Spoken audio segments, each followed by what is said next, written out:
ואני כל הזמן מתלוננת, כמה את מדברת? כמה את מדברת? הם יכולים להתפרנס מהדיבורים שלה. החלה הפרטה בקיבוץ, אמרתי, מה אעשה? מה אעשה? אמרתי, אני אתחיל לדבר. אז הערב אתם סובלים. ואני יושב בבית, סופר את הכסף. אם אני חוזרת מוקדם, אומר, זהו, נגמרו הדיבורים. אין אדם שלא חשוב שיצחק. אין אדם שחשוב לו להיות במקום הזה, כי זה כל כך עושה טוב, זה כל כך משחרר. ואין אדם שלא זקוק לזה. אין אדם שלא זקוק לצחוק. מה שמניע אותי זה אהבת האדם. זה קודם כל. אני מרגישה שיש לי איזושהי שליחות לגרום לאנשים לצחוק. היום אני יודעת המקום שלי על הבמה. שם אני עושה הכי טוב שאפשר. בדיוק השבוע חמותי התקשרה לאשתי, אמרה, אל תשאלי איזה סיפור שאני שמעתי.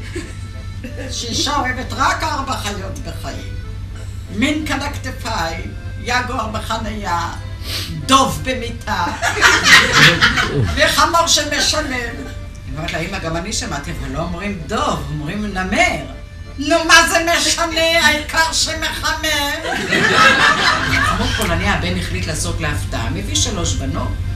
אומר, אמא, עם אחת מהן החלטתי להתחתן. לא, אתם מחשים לי, מסתכלת, אמרתם באמצעית. אמא, איך את יודעת? מההתחלה אני לא סובלת אותה. מצחיק, מצחיק, מצחיק. כיפי, מלמד. מעלה את המורל. אם נכנסת בוכה, יצאת צוחק. אין צורך כל כך לרדת מתחת לחגורה כדי לגלגל ולהצחיק ולגרום לאנשים לחייך. נהנינו. אז אמרתי שההומור חשוב קודם כל בינינו לבין עצמנו. הוא מאוד חשוב בעבודה, כי לעתים בעבודה אנחנו מבלים מבחינת זמן נטו הרבה יותר זמן עם החברים שלנו לעבודה, ולכן מאוד חשוב להשתמש בהומור. הומור שובר מחסומים, יוצר תקשורת הרבה יותר טובה, כלומר אנחנו לא חוזרים הביתה טעונים. תראו לכם, הבן זוג חוזר טעונה, אישה חוזרת טעונה, יש טעונה. פשוט להימנע. מאוד חשוב בזוגיות. מאוד חשוב בזוגיות. יש לי חברה שהיא יועצת זוגית, שהיא טוענת שזוגות שצוחקים ביחד, הם זוגות שמצליחים לעבור את מהמורות החיים ביחד. אני מקבלת טלפון בהול מהאמא של הכלה, וכך מתנהלת השיחה. שרה! כפרה. כפרה. תעשי בבקשה. בקשר לזה שאנחנו באים אצלכם בערב ראש השנה.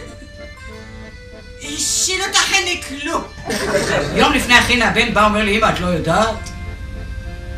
מה אני צריכה לדעת? הוא אומר, אמא, היום זה היום לפני החינה. אמרתי, גידלתי אותך לגדולות ומצורות, אם מחר החינה, היום זה היום לפני.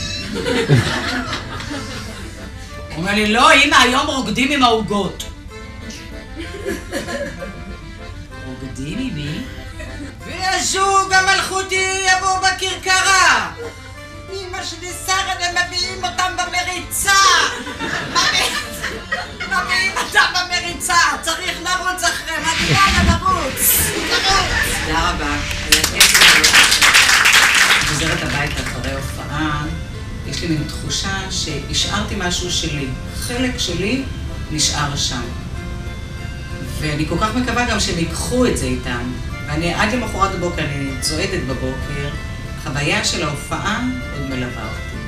שרה, לפי הברק בעיניים שלנו, את יכולה להבין כמה נגעת בלב שלנו הערב. את הבאת את אמא שלי לבמה, את הילדים שלי, את דודה שלי עם החזה הגדול, את כל העולם שלי, ועשית לי את הערב הכי בריא בעולם. תודה רבה. הראת לנו בדיוק איך אנחנו נראים, ואפילו הצלחנו לצחוק על זה. אוהבים אותך, את מדהימה.